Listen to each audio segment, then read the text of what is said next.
Break બાદ ફરીથી આપનું સ્વાગત છે। આગળ વધી અમદાવાદની વાત કરીએ। અમદાવાદમાં આયુષ એક્સપોમાં મોટી દુર્ઘટના ટળી છે।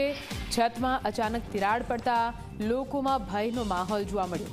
ધડાકાભેર અવાજ આવતા લોકો બહાર દોડી આવ્યા હતા। અફરાતફરીનો માહોલ જોવા મળ્યો। 5મા માળે છતમાં અવાજ સાથે તિરાડ પડીને અમુક ભાગને અસર પહોંચી છે। સ્વિમિંગ પુલમાં વધારે પાણીના કારણે આ ઘટના બની હોવાનો અંદાજ લગાવવામાં આવી રહ્યો છે। આ ઘટના બાદ તમામ લોકોને સુરક્ષિત રીતે બહાર કાઢવામાં આવ્યા। હાલ સ્વિમિંગ પુલ ખાલી કરવાના આદેશ અપાયા છે અને સેફટી ન મળે ત્યાં સુધી એક્સપો બંધ રાખવામાં આવશે।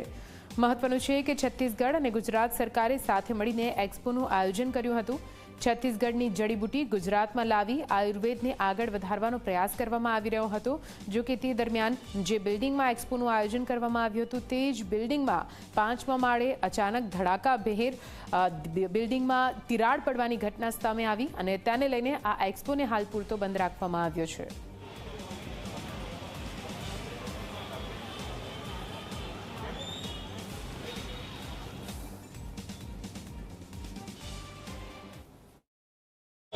एका क्लबમાં અચાનક એક સાથે જે ભાગ છે ઇમારતનો જે ભાગ છે તે ધડાકાભેર તૂટી પડ્યો, જેના કારણે અંદર જે લોકો હતા એ લોકોમાં નાસભાગ મચી।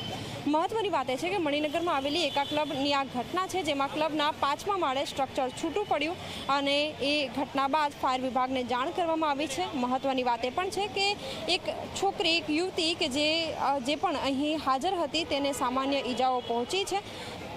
એક એક્સપોનું, આયુર્વેદિક એક્સપોનું અહીં આયોજન થનાર હતું, જેમાં જે 4 જુલાઈથી એટલે કે આજથી તેની શરૂઆત થઈ હતી। જે 6 જુલાઈ દરમિયાન અમદાવાદના એકા ક્લબમાં આજે આયોજન થવાનું હતું। 4000 જેટલા લોકો અહીં આવવાના હતા।